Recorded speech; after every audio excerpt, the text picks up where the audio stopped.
All right, sorry for the difficulties, everybody. Hello, all newcomers, and welcome back, my fellow Aeternians. As always, it's me, Emperor AP, and today we are very lucky to have with us our special guest, Prince Stephen of the Commonwealth of Dracul. Hey, Prince Stephen, how you doing? Thank you. Thank you for having me. I appreciate it. And thank you for your work, especially on YouTube, contributing to the community, especially along the lines of banknotes and physical land development. I know you've got a project going on right now requiring a lot of digging. So I know that's probably back aching for you and for many others. But yes, thank you for having me on this evening. Absolutely. Thank you so much. And thank you for doing it twice, honestly. For those of you who are unfamiliar with the previous stream we just had, we tried to set up a stream, and Prince Stephen had to walk me through trying to fix part of the settings issues here. I ended up connecting to the wrong one, an old one that was previously scheduled, and then we're having to delete all that and restart. So we're here fresh. Everybody was waiting at 8. We're a little bit past that, about 11 minutes late, but thank you all for being patient. Going into this, though, I really wanted to talk to Prince Stephen tonight because we have talked a lot on the channel about different types of micronations and about how you form a government and about what types of governments you can look into. And we've covered those types very, very generally with broad strokes, not really giving specific examples, not giving great education on the diverse types of micronations that make up different segments of government types. And so, that being the case, I think Dracul and Prince Stephen in particular are wonderful examples of the diversity that the micronational community has to offer. They recently have installed Prince Stephen as a prince in the Commonwealth, and before that had their very first ever installation of a prince. And so, in Prince Stephen being a founding member of Dracul and of developing it into this Commonwealth and uh, developing the culture and connecting to the history of it, it's been really interesting to see this, not as like a lot of other micronations do, where they will change their government and they will, have a radical shift in everything. This is not that. This is something completely different. They are connecting to a part of their history, a part of their culture, and becoming more complex as a nation by taking this on. And so I'm excited to hear your thoughts tonight, Prince Stephen. I guess my first question for you, um, what was the big inspiration for Dracul to start as a commonwealth, develop still into having and considering itself a commonwealth, but in adding and installing this role of the prince? So it was in 2021 that the real that the idea started coming about. It was played around with, it wasn't actually entertained that much. It was discussed here and there on occasion. There was even a Dracul monarchist party, which ironically was banished from the Commonwealth because at the time it was a republic and it was seen as a threat to have a monarch in charge of the Commonwealth because the president at the time was the commander in chief, the head of state, the head of government. So there were some people that were charged with a mutiny in attempting to try and install a prince at the time. It wasn't until probably about a year later in 2022 that the idea came back again, and it was discussed in more detail about how becoming a monarchy would actually behoove us, especially along the lines of history and accuracy. For those of you who aren't aware, Vlad the Impaler, or Vlad Tepes, uh, the Prince of Wallachia, was just that monarchy, royalty, came from a royal bloodline, and was the prince, as I mentioned. So in order for us to form a country, after him, it would make sense to adopt the monarchist system. So after several months in 22 of discussing that, it was agreed upon that it'd be a pretty decent idea. Of course, from some things that might be different from other monarchies in micronationalism, it's a constitutional monarchy. So the monarch is mostly a ceremonial figurehead, where most of the power still remains with the government. So we were able to incorporate in the royal historic aspect of having a monarchy, but at the same time maintain a separate government as before, who's still in charge. And of course, having a chancellor. And we chose to touch on that real quick. The reason why we chose chancellor is because there's three main ethnic groups in Dracul. There's Romanian, there's German, and there's Russian. Imperial Russian, that is. Not today's present-day Russia, of course, but the Imperial Russia when it included the czars and things along those lines, and the queens and whatnot. So that's pretty much how we came about and made the decision to transform into what was at first a republic and then into a monarchy. You know, most of the time, especially in real life, you really don't see that much in micronationalism, but you really don't see it in real life either, or in the macro context, I should say, of having a country go from a republic to a monarchy. It's typically the other way around. You have monarchies that transform into republics, and you of course see it over the centuries, over the decades of countries who were once monarchies transitioning into republics now, like, you know, well, not England so much because there's still a monarchy, but they're not an absolute anymore. But I guess a better example would be something like France. You know, France is now a republic. You know, they fought, what was it, like 30 civil wars, bringing it back. Nope, go back to republic. Bring back the monarchy. Nope, go back to republic. Back and forth, back and forth. But anyways, it was interesting for us to go from a republic to a monarchy. But it was all well worth it in many of our eyes because, again, it taps into that historical aspect that we're trying to maintain when it comes to Vlad Tepes.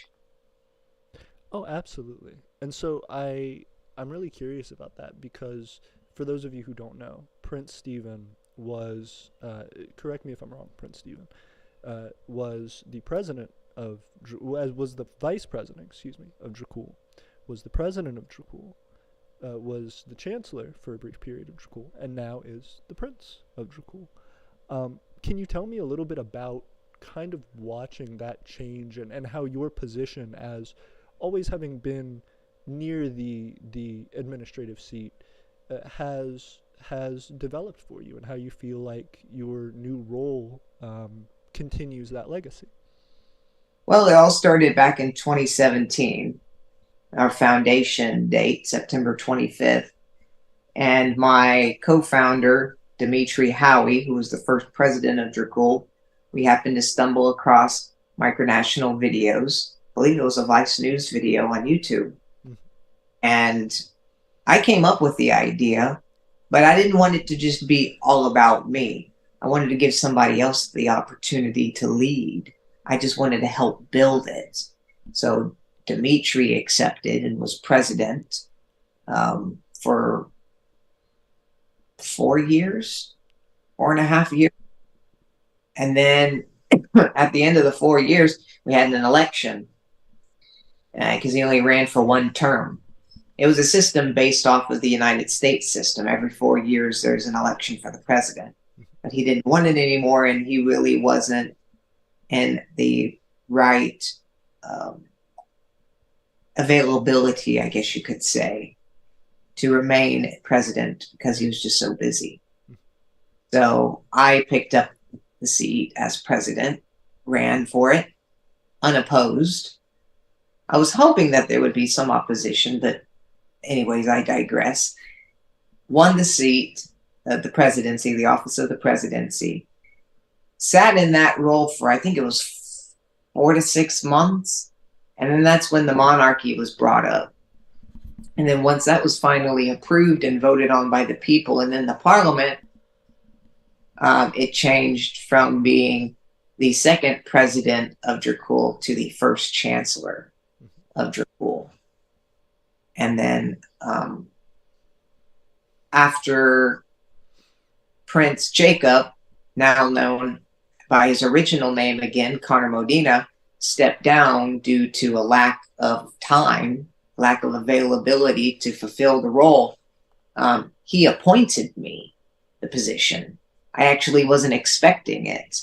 I was wanting to remain in the chancellery, but there wasn't anybody else that was available, that was eligible, that was worthy of the position, that had been around long enough in Dracul for everyone to say, yep, I know that person, highly respect them. They've been here for, half a decade, or something like that. Right. So when he named me, as I said, it cut me off guard for a bit, but I realized that if he wasn't going to do it, then the monarchy was going to collapse because there'd be nobody there to take the throne. And given the fact that we had literally just created it like several months prior, just established it, I said, no, I might not be here to be a prince, but as they say, duty calls. So that's exactly what happened. I ended up taking it after Connor stepped down, and we had our first installation, actually. Prince Jacob, known by that name at the time, Connor, known by that name at the time, never really had the availability to fulfill the role as he thought he might. And so installation never took place, unfortunately, with him. So even though I'm the second prince of Dracul, I am the first installation of Dracul. So that was a very historic moment for us to be able to carry out something like that. And it took a lot of research and a lot of time and a lot of studying to figure out the way it's properly done, how a ceremony is properly done. And with us having the Church of Dracul, of course, in many monarchies in the world, when they install or have a coronation for a king or a queen, it's typically done at a church. So we did the same thing with our Archbishop, Archbishop Williams, who, ironically, at the moment, is now our Chancellor. But of course, he, the church is only, a side job. It's not an everyday activity. It's only as needed. It's only when, a religious ceremony is to take place, or, something along those lines. So it doesn't really interfere with him because of that fact that he maybe only does the church maybe 3 or 4 times a year at that, but the rest of his time is dedicated to the chancellery. We did have a chancellor previously before Chancellor Williams, but he got too busy, got a little bit distracted, had some things going on in his personal life, and starting school and traveling and things along those lines, college and stuff like that. So being out of the loop made it difficult to communicate. So he resigned, and then we recently put in Chancellor Williams, which I feel Chancellor Williams is going to last a while because he's been with us for 4 years. in some capacity or another. And he's been wanting a position like this for a while. And I feel that everybody is where they need to be right now. I feel that everything is just perfect, and everyone's happy about that. At least it seems, but now I'm pretty sure they are. But I think things are going to be smooth sailing from now. And I was asking Grand Duke Travis of West Arctica about this a couple of weeks ago. I said, what are we supposed to do? And he said, you're in the middle of a transition period. Now's the time to screw up and fix things, and mess it up even more, and then fix it again. It's better to do it now in the transition period than to have problems in the middle of a stable period. So here we are. And that basically, even though that was long, very long-winded for your question, that's basically how I got from the vice presidency to the prince position. Absolutely. And it sounds like an incredible road. Real quick, before I get into my response, I just wanted to let you know, Prince Stephen, our Zoom meeting may end in just a moment. So I have sent you the link already in your email to another Zoom meeting. So in case this one gets abruptly cut off, we can quickly switch over if we still have time. The thing that is interesting about that, you hit on this idea of everybody being where they're supposed to be. And I think that is the reason that, in developing Aeternia, I have pushed toward a monarchy. And as we've had more and more people come on, while we have always tried to appeal more to direct involvement by people, we want to be representative. For the small size that we have, I've always been of the feeling that our monarchy is well suited to us, because while it's of course very, very coincidental for the monarch to say that, I think that it really has been something that has allowed us to have a pretty direct goal, has allowed us to be able to kind of slowly increment over time and take losses and take change that may otherwise be a little bit destabilizing. And I think for our long-term growth, I'm sure we're going to evolve and change and adapt, but the concern that I've seen from a lot of micronationalists is exactly that. Hey, I have these people who want to be a part of my micronation. I'm not sure how to do that. People want this and that, and they're very divisive, and they're very, at odds with each other. And I think while that happens in all groups, tending toward monarchy for us has helped in a direct governmental sense to just draw out a baseline for what we want, and then kind of making that really direct so people understand what it is that they're getting into if they decide to become an Aeternian.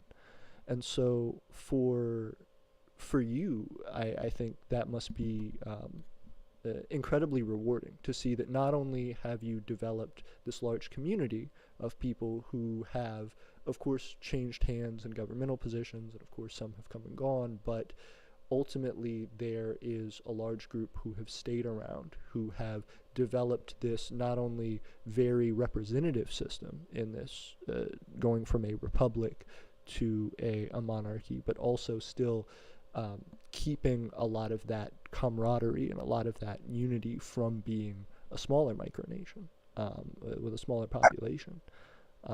I really liked your sentiment there. Well, I appreciate that. Yes, it's definitely rewarding. We call them the old guard, the ones that have been around since the very beginning, who are still here today.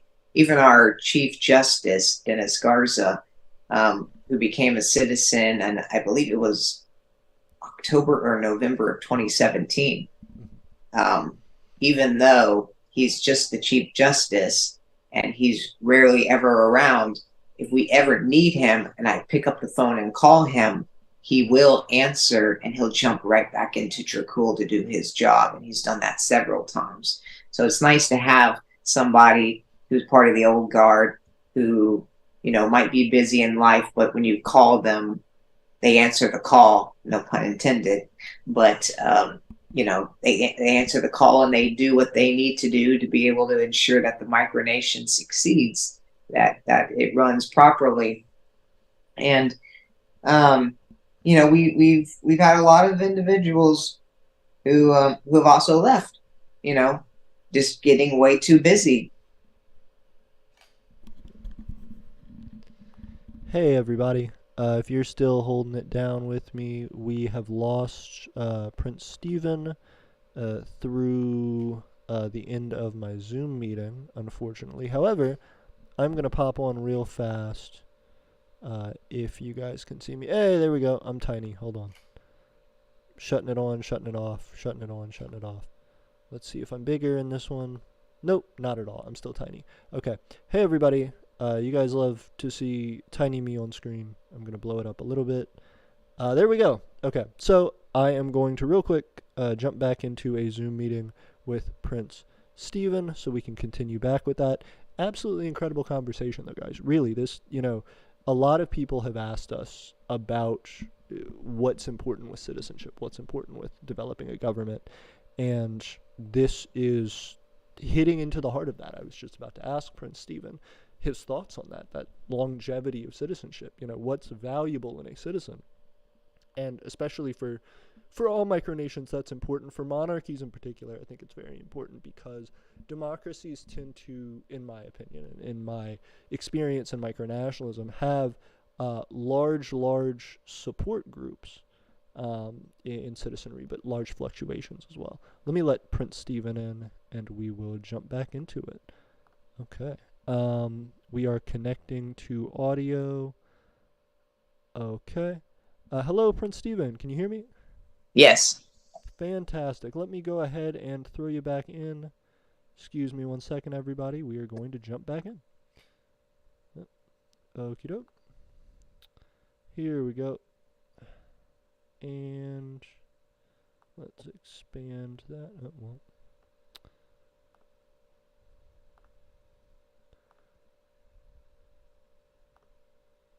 There we go. There we go. Okay. And if I can get my window to pop up.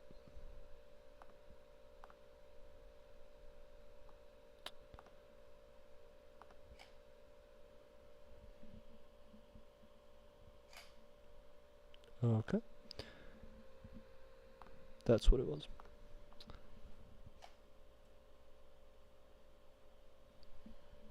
Hey, fantastic. Okay. There we go. Sorry about the delay there. It ha- I was just telling everybody on stream, I really appreciate what you were getting into just a moment ago. Specifically, talking about the value that is brought up with long-term citizens. Obviously, for micronations in general, citizenship is vital. Having people who support what you're doing, having people who believe in you, having people who even just recognize what you're doing can be so crucial. And so for monarchies especially, I think that can be true. That these things that have very long durations, in the sense that there's somebody who's trying to sit on a throne and continue on that identity of that nation, whether culturally, whether governmentally, and doing that without, doing that steadfastly, doing that the same way for a long time. You hope that you have other people who decide to go for the long run with you. And that being the case, a lot of micronations have commented to us, have emailed us before, and I'm sure you have the same situation, asking about, how do I get citizens? What's important in a citizenship? How do you set up a citizenship application? Who do you talk to become a citizen? Do you ask your friends, your family? What do you do? And I think that really ties into the heart of it, just the concept that you should be, in my opinion, looking for people who are going to go for the long run. Those may not be the most active in small bursts. Those may not be the people who are going to spend the most money. Those may not be the people who are going to, shout the name of your nation from the rooftops every day, but those are the people who really, truly in their heart see what you're doing, feel a part of what you're doing, and are determined to see that through. They are what make that community a community. Absolutely. And here's the thing, and micronationalists need to know this. You know, it's not something like, it's not something that really is a secret. It's not. Because anyone who's ran a micronation knows it all too well. I'm sure you know it. I know it. It's not easy to find people who are into micronationalism for the long haul. You know, you're really, really going to have to hunt them down to find those types of people. And they have to be people, from what I've experienced, especially with our old guard currently, they have to be people who have an imagination, people who can have a good time, people who can entertain, you know, a different type of reality. You know, people that are into, you know, historical type things, people who are into simulations, all types of things. Because as Kevin Baugh put it, because I asked him during the micro workshop, and I believe it was 2021, if I'm not mistaken, I asked Kevin Baugh, I said, what is the best way to explain micronationalism to someone who's never heard it before without that person freaking out about it and saying, you know, you're doing something illegal, you're not real, you know, or, you know, you're against the United States, you're not a patriot, you know, you're trying to do your own thing.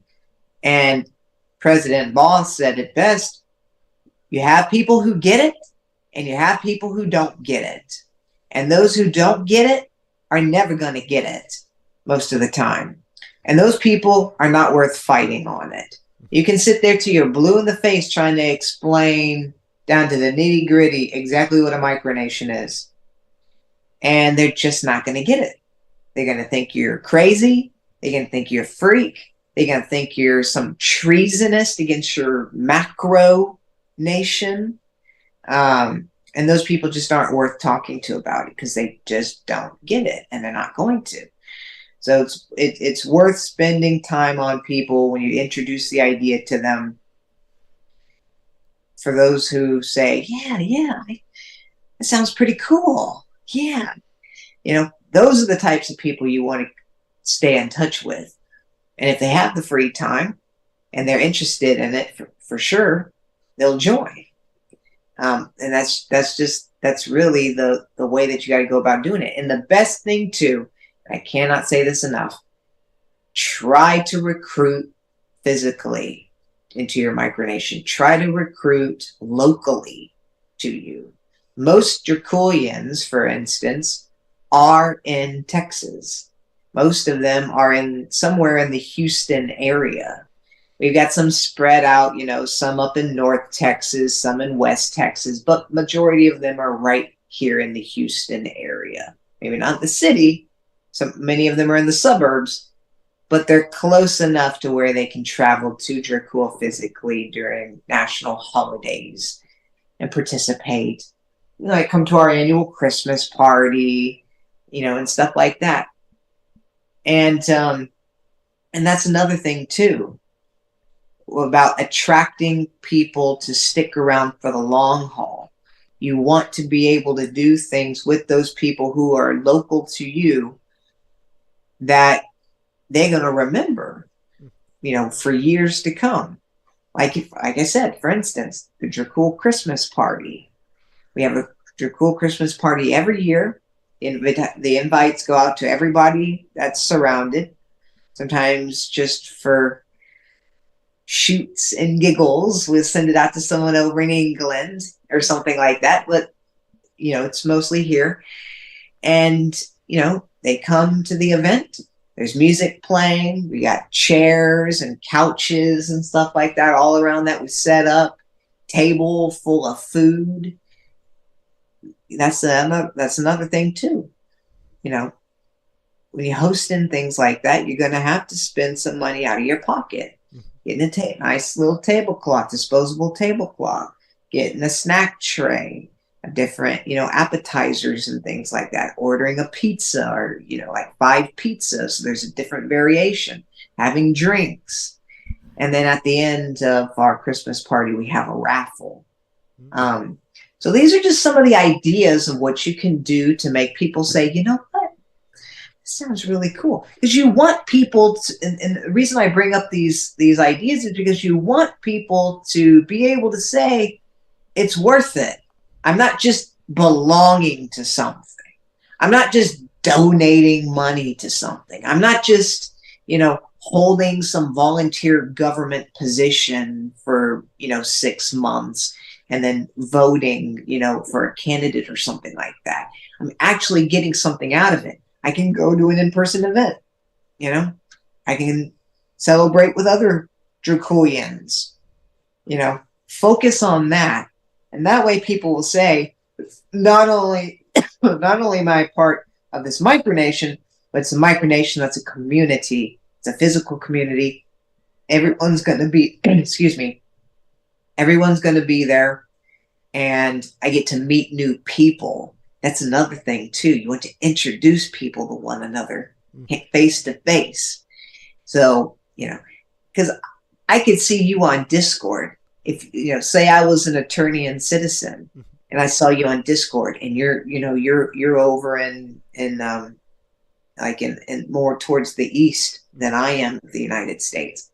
I could see you on Discord for years, but I will never be able to bond and connect with you like I could face to face. Like, for instance, you and Charles Ross have a lot more bonding because you actually bonded at Microcon together versus just you and me having these, video conferences. So bring the community together physically.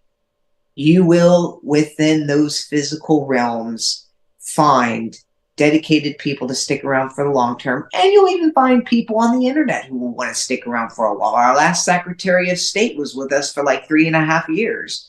So, it takes time. But as I say, because I don't want people to get discouraged, quality over quantity. It is better that you have 3 or 4 good people than to have 80 people and they never speak to you or to anyone else or do anything in your country. The ones that just, oh, I want citizenship, bye-bye, and then they leave.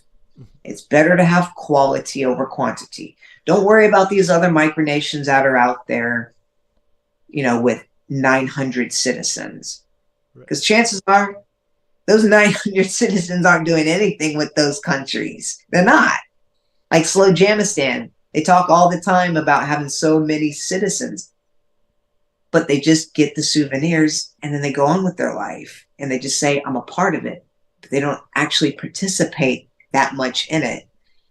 So, sorry, that too was a little long-winded, but I wanted to dive into exactly how to find those people who will stick around for the long term, what to look for, things to avoid. Eventually, you're going to get it. Absolutely. Well, and I think that's one of the things that is impressive about Dracul, and one of the pieces of advice that we've taken to heart that I think you and I talked a couple weeks ago in a very similar manner, and that's something that I told you I've always been very appreciative of Dracul and had a lot of respect for, is that you all do have this large and dedicated in-person community. Here in Aeternia, we have had people in the past who have been a part of us locally, and that has ebbed and flowed, but now we have put more of an emphasis on that, and that has helped a lot as of right now, including myself.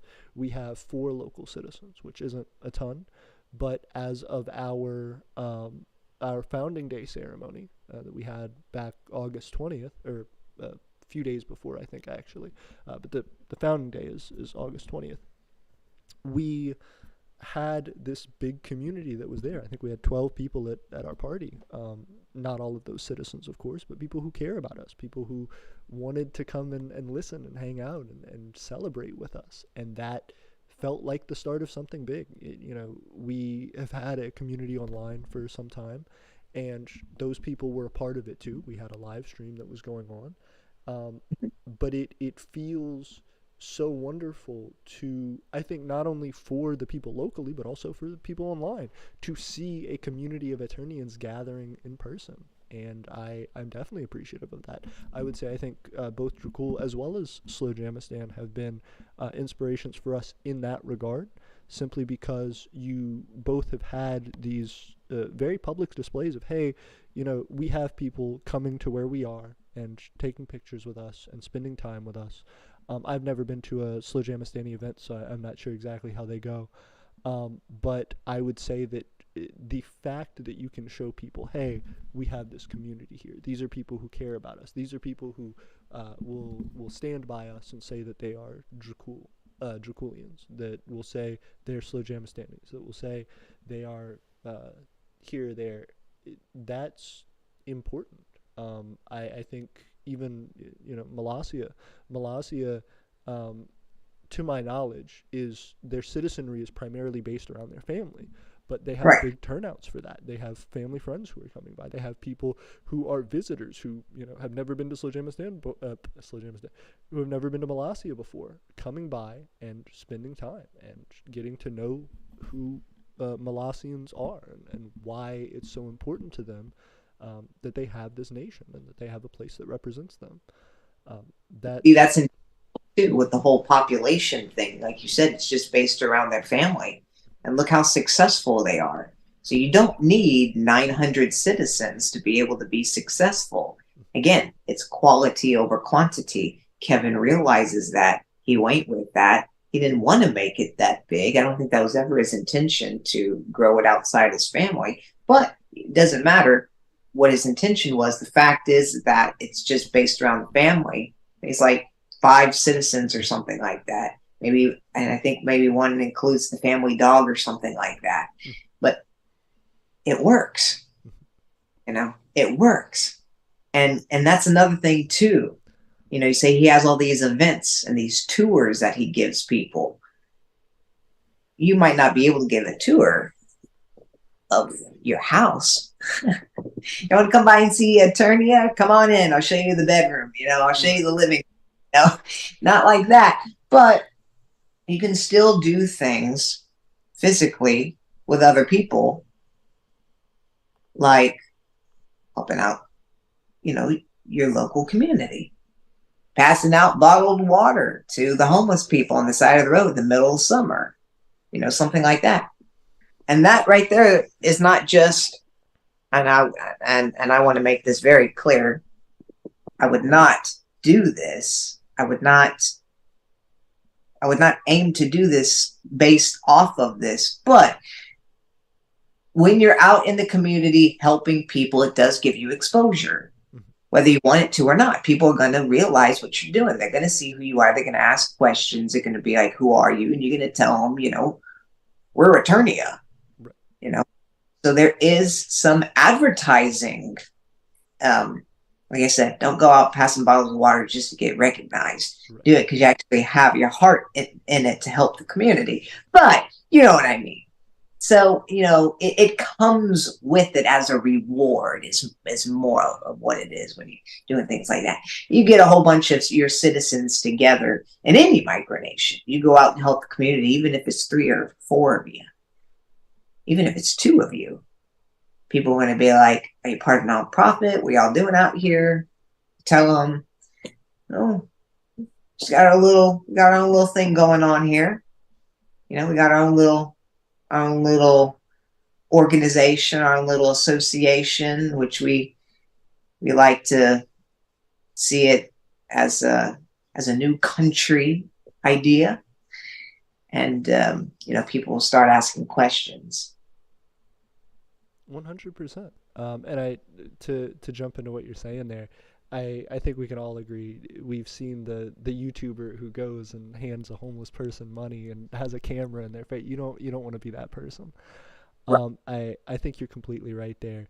Although I will say, for where we live, the area that we live, there are a couple big cities around us, and both of them have very, very bad homeless problems in the sense that there are plenty of unhoused people who there really isn't a good reason for them to be unhoused. There's plenty of money in the budget for developing lower cost affordable housing. There are plenty of opportunities. There's plenty of, the economies in these areas are doing well enough to be able to take care of these people, and they're not. And so that doing that, going out and saying, hey, we're going to, go and find some way to help people, and also publicizing that. I don't think, as you said, you should do it for publicity, but I do think publicity is important, not just for raising awareness about what you're doing and who you are, but also to set an example and say, hey, we're a group of 5 people. We went out and we were able to do more than the city government that was here that has potentially millions of dollars to throw at this problem and really hasn't done a ton. Of course, it's 2 different scales, but being able to show that there is more action going on in the community, being able to give less excuse to those who have more ability to do it, I think is very important. Because if these little tiny micronations can do it, if these small businesses can do it, if they can all come together and raise awareness and make a little bit of a difference, they apply some pressure and they say, hey, why isn't more being done? We're busting our humps to try and do it. Why isn't our local government? And I think that can be a big impact on people, not only for how they view your organization, your micronation, but also how they view local politics. You may inspire somebody. Absolutely. And for many people, a micronation is a political statement. So it fits right in. Mm-hmm. You know, a lot of people see it more of a political statement than an actual ideology. Right. You know, you don't care for the way things come from the countries where we live. We think we can do a better job.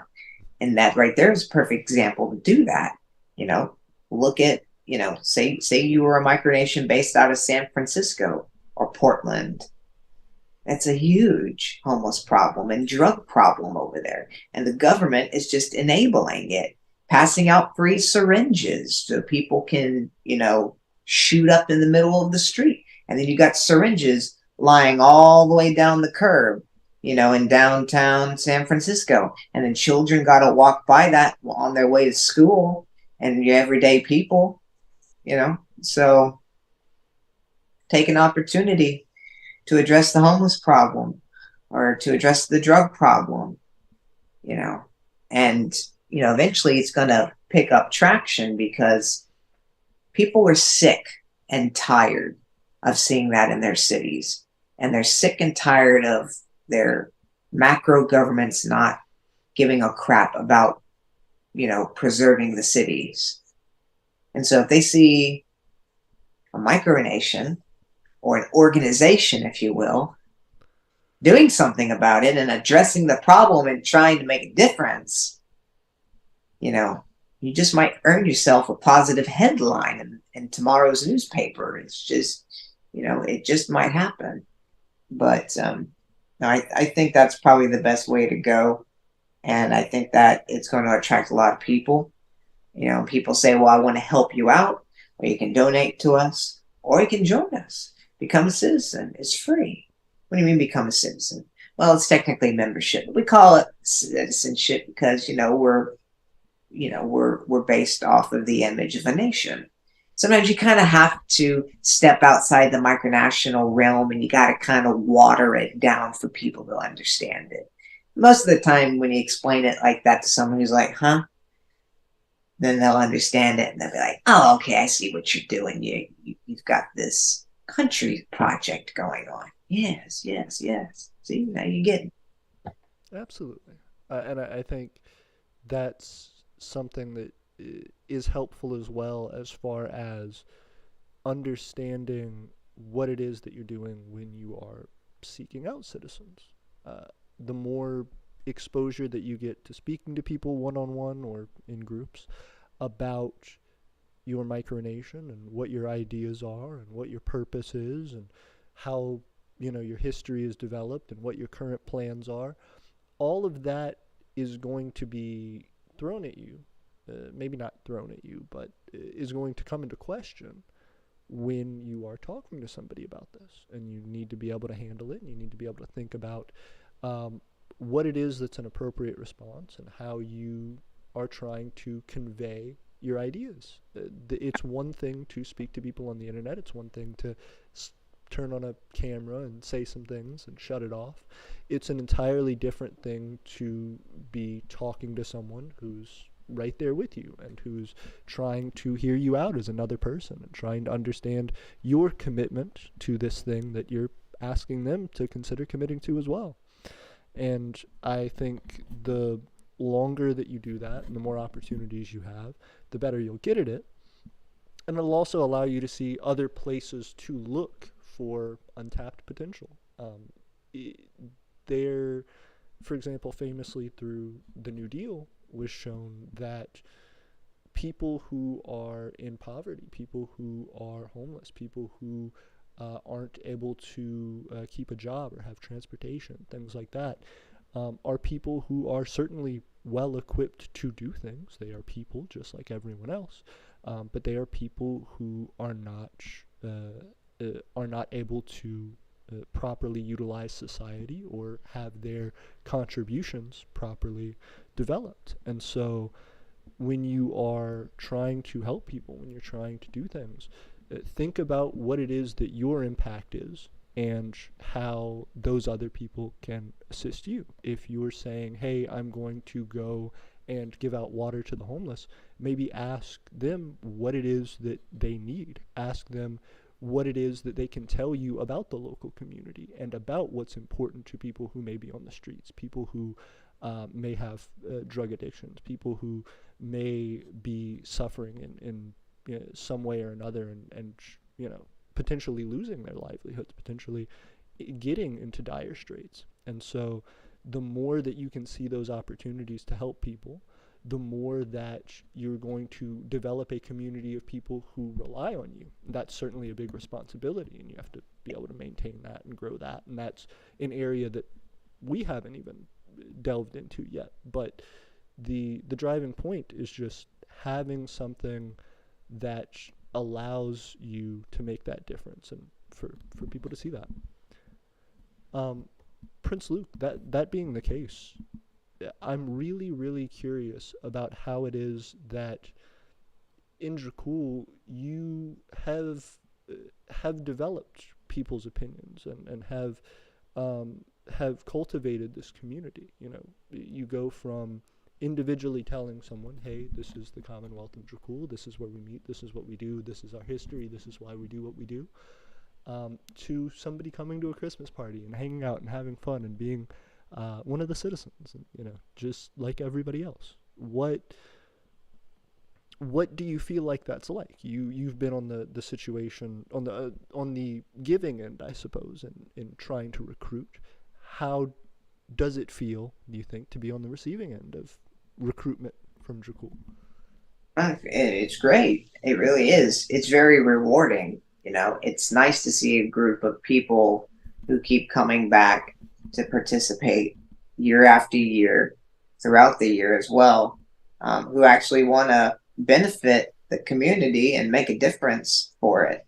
But you know, that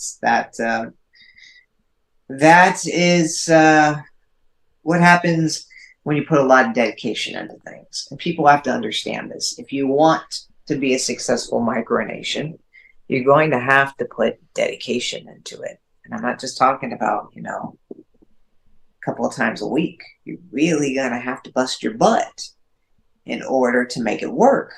Because if people just see you around for an hour a week, then they're going to be around for an hour a week, or they will be around even less, you know, especially if you're the leader. People look up to you. People expect things. Even if you're not the leader, you might be a co-founder, a founding father, or in our case, one of ours, a founding mother.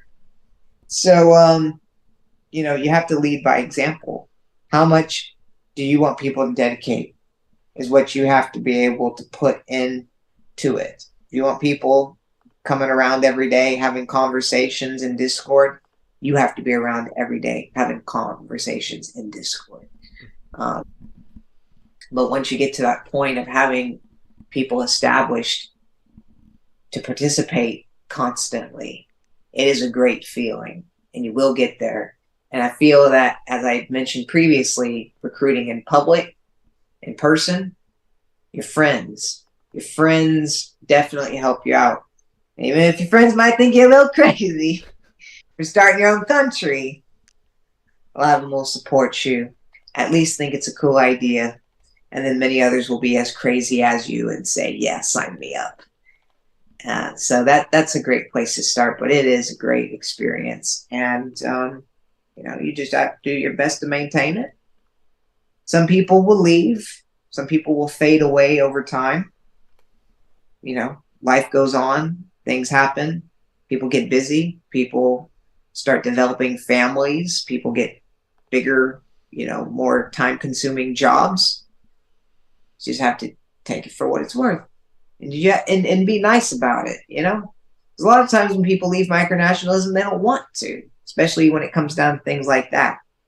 So you just want to be able to reach out to that person when that happens and say, thanks for everything you did. Thanks for sticking around for a while, and maybe we'll see you in the future. That way it leaves the door open if they get the opportunity to come back again versus, you're abandoning your job. You're a terrible person. You've been here for 4 years. And now all of a sudden you want to just abandon us and walk out the door. You don't know what people's position are. You don't know what they're going through in life. So just thank them for what you did get from them. And they will appreciate that much more. 100%. And I think as well that's something that a lot of people don't always take into account. I know for us as well, that's something that's been difficult. Is you see the development of micronations. A lot of time we talk about making gardens and doing all these things to try and be sustainable and trying to develop our communities and all these things that seem like they would take a long time, but people rush through them. And I feel like there aren't too many things like developing a micronation that really, really take a ton of time. I mean, gardening even, you can harvest in a year, in a season or so. Adopt a highway. I'm sorry? Adopt a highway. That's another thing that you can do. Absolutely. I was thinking that micronations in particular seem more like creating a bonsai tree. You Yes. have to grow them for years and years and years and years. The growth is very, very slow. You're manicuring it and trying to make it all these little small changes that to other people may not seem particularly relevant, but will greatly affect how the tree comes out, how your nation develops. And I think that's a lot of wisdom. No, absolutely. And I'm glad you touched on that, because that's something that micronationalists, especially people who are new to micronationalism, have to understand. Your nation is not going to grow and become popular overnight. It's going to take some time. You, for instance, when creating the Empire of Aeternia, I don't know how many it is now that you've got. It looks like, 2041, right? 2041. 2,400 and something. Okay. Yeah, so it's in the 2000s. You didn't get that overnight. You had to work for that.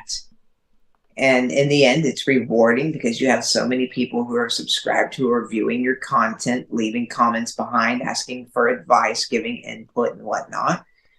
And I'm sure it continues to grow every month still. And that's what you want. That's your goal. So it should be no different for other micronationalists as well to aim. You should always want to aim high, but don't set your expectations so high in the beginning. Right. You know, only aim and expect what is reasonable, what is realistic. You know, are you going to get 900 citizens in a month? No. So don't aim for that, because then you just set yourself up for failure, and you know you're not going to meet your goal at the end. Absolutely. Maybe get 10 this month. You know, it's a little bit more realistic. If you actually go out and campaign and advertise and use proper hashtags on social media and whatnot, something that sets apart. That's another thing. Advertising. Something that sets you apart from the other micronations. That's going to help you develop your community quickly as well. Like Dracul. You know, we're based off of Vlad Tepes, you know, the warlord of Eastern Europe. Or from a Hollywood perspective, Dracula, you know, dragons and vampires and all kinds of stuff. That attracts people. Find something unique about your micronation that's different from everyone else, and then people will get attracted. If you make them, you know, just a copycat of another micronation, then everyone's going to say, well, you're no different than them over there. Why should I go with you when I can just go with them? Focus on uniqueness, and that will help that tree, as you mentioned, grow quickly, more quickly than you expected. That's the path for success in growing your nation. Absolutely. And I think that's very well said. I have a question for you regarding that, but real quick, just in case, I'm not sure how much time you have, and feel free to let me know when you need to go, when I'm taking too much of your time. But for the moment, just in case our Zoom meeting ends, I have sent you another follow-up Zoom link in case you're able to keep going. Sure. As well, that brings me on to my next question. Do you think that if Vlad was alive today, Vlad the Impaler, I don't want to mispronounce his last name, so please, if you wouldn't mind, pronounce it for me. Tepesh. Tepes, thank you. Yes. If Vlad Tepes were alive today, do you think, how do you think he would take on the role of prince? And do you feel like you've made him proud? Are you excited by that development? Do you think he would be in awe of seeing his legacy continued into what to him must be I would imagine, a mind-blowing future? No, I think he'd laugh at all of us and probably murder all of us. Fair enough. He's a warlord, you know? Yeah. And you can't impress a warlord. That's just the way it is. They're madmen. No, I don't know. That because he was from such a different time, and you know, it's just not really, other than him being a madman, it's not really documented his lifestyle outside of being a madman. There's really no way of knowing how he would react to something like this. I'd like to hope that there'd be something of flattery, you know, but no, I think we'd probably all end up being impaled in some way or another. Fair enough.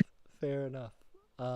I guess that's why they say don't meet your heroes, but I I I do think that's interesting, though. The concept that while Dracul is based on this figure that is this, as you said, this madman, this person who was a warrior, this person who was a conqueror, that Dracul is a lot more savvy in their approach. You all have a lot of charisma with the way that you go about things. You're trying to support popular opinion in your nation. You're trying to develop a strong cultural tie and a deeply rooted community, not only around people who are Romanian um, and Russian and my apologies, German. German. Thank you, Prince Stephen. Um, but also doing that in Houston and in connecting to the people of Texas and your history there. I guess uh, before we start winding down, I would be curious to know, what is it that you see, you know, pie in the sky, for Dracul? What, when you're an old man telling stories to your kids or to your family members, maybe to other Draculians, what would you like them to know, and what would you hope to be telling them about years and years as a founding member of such a great nation? The important part of having a community is the sense of belonging. And when you get right down to it, that's one of the most powerful things for not just humans, but animals, but especially humans. The sense of belonging to something, establishing a community, something that others can join and experience together. And in this case, not only is it just modern day world and events and things like that, but it's the learning of Vlad Tepes, you know, and the correction of misunderstood information. You know, a lot of people think that Vlad was just a madman because he wanted to be, but he wasn't just a madman because he wanted to be. He was a madman because of severe psychological stress during his childhood when his father left him in the Ottoman Empire with the Sultan as a slave for basically paying off a debt and sacrificing his life, and him having to serve many years of his.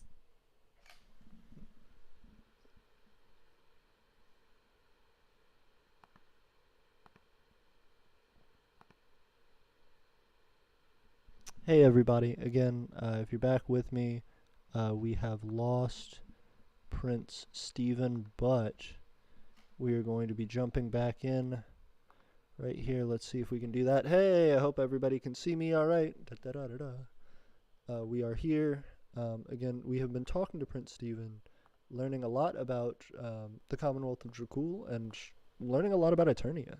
This has been a really eye-opening experience for me as far as going back and thinking about who we are and why Aeternia has developed the way that it has, and what we can learn from Dracul. Again, it's this nation that is completely unique from us. It's, you know, they are a monarchy in connection with how we are a monarchy, but there is this whole other history of this, you know, democratic nation, this nation that is still to its core to this day still very democratic in nature and has a lot of strong local community ties. So something we're very eager to learn from here in Aeternia. And we're getting back with Prince Stephen. Hey, Prince Stephen. Sorry about that. Well, but anyways, as I left off on my last point, the importance of understanding the truth about Vlad Tepes. You know, his father left him there as a slave boy to pay off a debt and to sacrifice himself, to spare himself from being killed and being taken. And then, you know, his father died. I believe his father was killed. So, you know, Vlad saw basically becoming a warlord, becoming a very angry, bitter man, because he was seeking vengeance. You know, he was seeking justice for his father. And not only that, but, you know, of course, at that time, the Ottoman Empire was notorious for trying to take over, you know, Europe. And, you know, a lot of people don't like to acknowledge this, but if it wasn't for Vlad the Impaler, you know, Ottoman Empire would have probably taken over at least Eastern Europe. You know, it's the same reason why you had the Christian Crusades. You had Muslims coming into Europe, at the time trying to conquer it and convert people to Islam. And Europe didn't appreciate that, of course. So, yes, he was a crazy man, but he had a very dark past, And then on top of that, him and his father are part of the Order of the Dragon. And, it was a Christian society, secret society, that aimed at preserving Christianity in the region and whatnot. But with it being so long ago, like in the 1400s, they had a lot of things that we today would see as unorthodox, rituals and things along those lines, like drinking blood of, young women, thinking that it was basically a fountain of youth, that it would keep them youthful and stuff like that. That's where the whole Dracula and blood come from. And not just that, but also the fact that, he ate his enemies at times, but and impaled them, of course. But that's another area that a lot of people don't know about, the Order of the Dragon, where they drank blood. I'm not going to get into detail, but just think about blood and females, and you can kind of connect the two, where that blood came from. So, it's funny because we always get people from time to time when I'm explaining about Dracul, and they're like, do you drink blood? Is that part of being a Draculian? Is that part of being your ritual? Do we have to drink blood? Of course the answer is no. Right. We're modern day people. We don't do things like that anymore. It's the image of Vlad and his legacy of preserving Eastern Europe that we are into, not necessarily the things he did in secret societies behind closed doors. So makes sense. And I do think that is really interesting, trying to not only develop this nation again based on the cultural heritages of the people who are a part of it, not only trying to develop it around your lives there in Texas, but also this history that is misunderstood, and trying to correct that and trying to educate people. That's interesting, because you would it almost sounds like you were saying, well, this is a negative of like, oh well, people are coming to us and saying, thinking that we're people who drink blood, thinking that we're people who worship vampires or something. But at the same time, I would say that's definitely an opportunity for people who will be interested, as you said.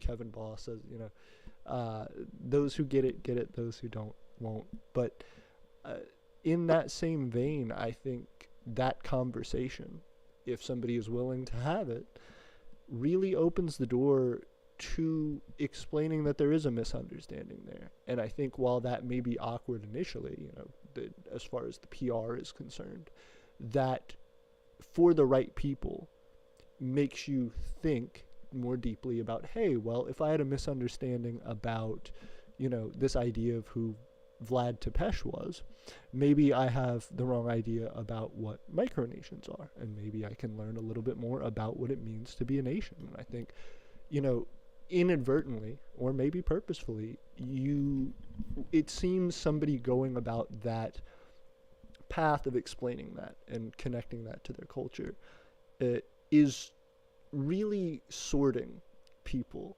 based on their opinions, based on how open-minded they are.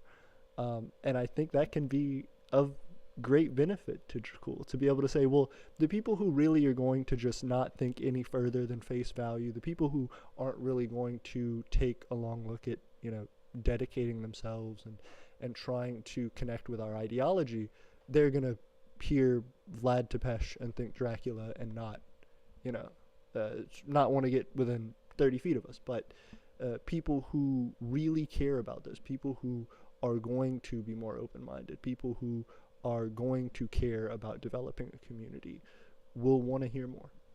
It's really cool. Absolutely. Yeah, it's just the image, basically. Basically, think of Vlad for us as Uncle Sam for the United States.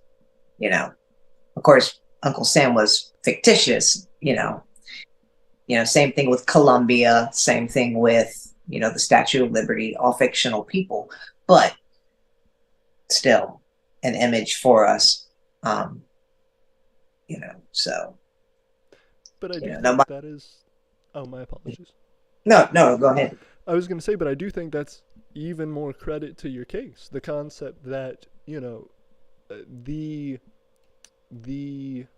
while the patriotism that people have for the United States is well founded in its history of revolution and in developing, this unique ideology, there is also merit to be had in the idea that people who are swayed by the iconic image of Uncle Sam or of the Statue of Liberty, those are fictitious people. Those are things that were created to inspire. They are art.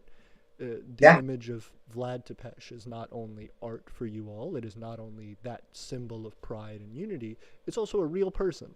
It's a real person that you have connection to and exists regardless of whether somebody attributes it to Dracul, but the fact that Vlad Tepes was somebody that exists gives a lot of credit to that, certainly more credit than potentially fictitious ones. It does, absolutely.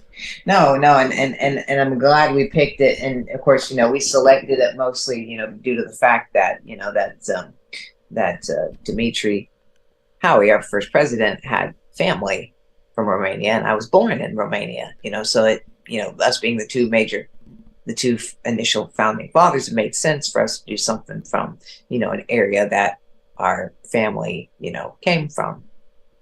So, absolutely. But yeah, that's that though. I do need to wrap things up here soon, because I am a little bit ill.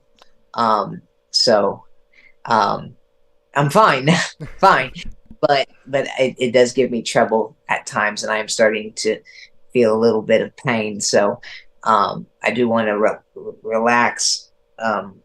But thank you for having me on. I certainly appreciate it. I'm glad, I could explain all these things to you. And thank you for all your viewers for coming by and checking it out and seeing what we're all about, and, our statements on monarchies and who we are and why we are, the way we are. It was a great interview, a great conversation tonight. And, maybe we can try to have another conversation, at the end of the year or in the beginning of next. I would love that. That means a lot. Again, thank you so much, Prince Stephen. We have taken up a ton of your time, and I hope you do get to relax tonight and enjoy yourself. Until next time, thank you all so much for being here. Make sure that if you have not gotten to know the people of Dracul and Prince Stephen, go and check out their social media. We'll have links in the description later on, but they have an Instagram, DraculGov, I believe. Is that correct? Yeah. Same thing cool. with Twitter or X, and as well their YouTube channel, Dracul One News, which they also, I believe, have a Twitter and potentially an Instagram there as well. Absolutely. Yeah, you can find us on most social media under the same tag. It would be at DraculGov, DRACULGOV, Gov, and then should run right into it. And worst case scenario, if you do a Google search for Commonwealth of Dracul, we'll pop up first thing under Google search as well. So, thank you. Absolutely. Well, again, thank you so much for being here, Prince Stephen, and I hope everybody has a good night. Thank you all. Thank you for your time. Bye, everybody.